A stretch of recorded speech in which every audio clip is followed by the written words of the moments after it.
talking about 2 more hospital visits and a surgery in this video. So I didn't want to put it all in one video, so I'm making it like a 3-part series. So I'll post the other part on Wednesday.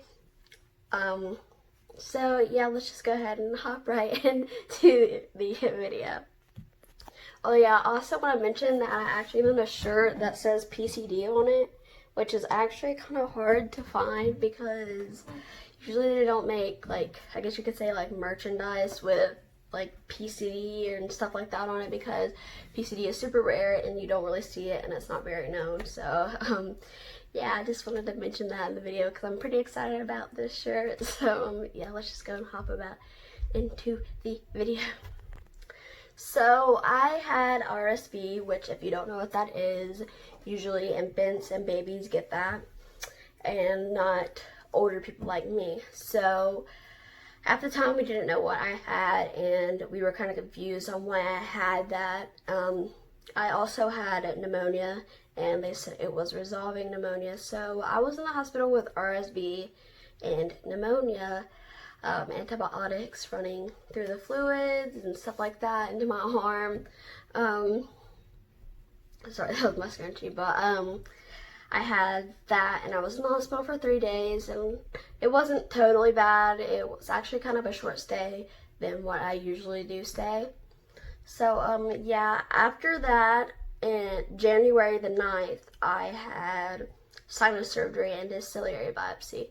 They had to keep postponing the surgery because I wasn't getting any better, and they knew I wouldn't get any better, so they had to get me to where I was at least better, but not like so good, because like I'm not like 100%, so I'm never like 100%, so I was like in between good and bad. So I was just they had to make my surgery, so I had to have that surgery. And let me just tell you, I had been put to sleep, and each nose literally took like 3 hours because I had like a lot of just gunk in there, and I had a lot of polyps. He actually said that I was one of his longest surgeries, and he did say that he didn't expect to see that many polyps and like that much gunk in my nose. So that surgery, they had put me to sleep and everything else, and they were trying to keep me awake because I wouldn't like wake up. Each time I would wake up, my oxygen would go down, and so they had to put me on oxygen. They couldn't put the little nose piece of oxygen. They had to put like the mask on. So they were trying to keep me awake because each time I'd fall asleep, my oxygen would go down. So this girl was giving me Coca-Cola and ice, and she just kept trying to keep me awake, because if I didn't stay awake for 30 minutes, they was gonna have to keep me overnight. So I pushed through. I stayed awake for 30 minutes, and I felt like one of the nurses was taking forever because I felt like she was just trying to like keep me there in the hospital, and I was like, I am ready to go. But right after my surgery, which my mom was right beside me the whole entire time, not like directly right beside me, but she was with me the whole time, of course. But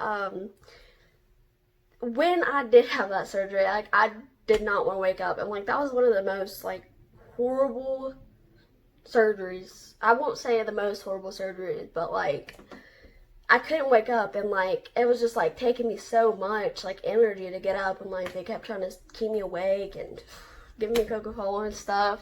But we finally got to leave, and I got my Hardee's, which was food. That was the only thing that was keeping me going because I didn't get to eat in the morning. I couldn't eat or drink. Obviously, you know that if you're getting put to sleep, because they don't want me to aspirate, and I'm very prone to do that. So they had to like put me to sleep and everything else, and they didn't want me to aspirate, so I couldn't eat or drink after 12 o'clock at midnight. So I finally got my food and my drink after my sinus surgery, which surprisingly I could actually taste. I guess it's because my nose was bleeding like really bad, but I guess because like my nose was cleared out a lot more better than what it was before, so I could surprisingly taste at the moment. But I will say that that surgery wasn't so bad, which I will actually go ahead and like play videos for you guys. Me trying to sing and stuff like that, and like I will put some pictures in there, that way you guys can see that. So I will go ahead and do that right.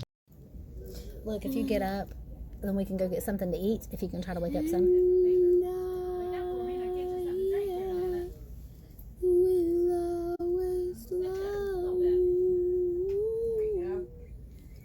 Alicia, ooh.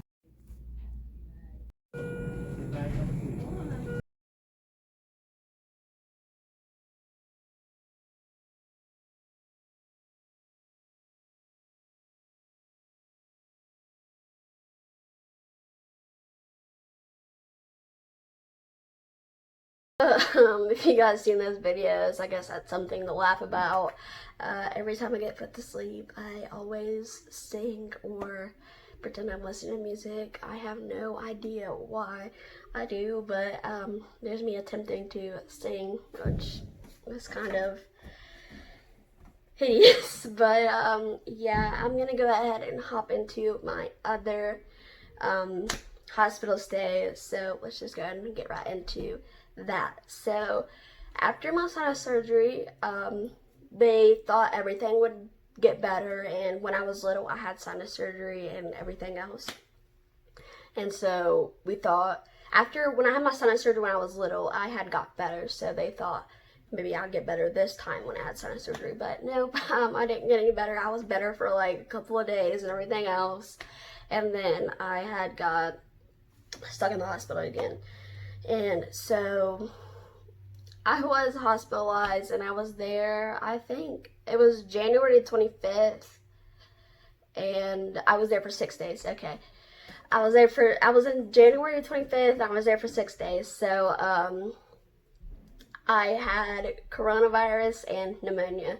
So before you guys hop on my neck or whatever, asking me what it was, at the time they didn't have accurate testing and for the COVID-19, so we don't know if it was the normal one or if it was COVID-19, but at the time they didn't have the correct testing.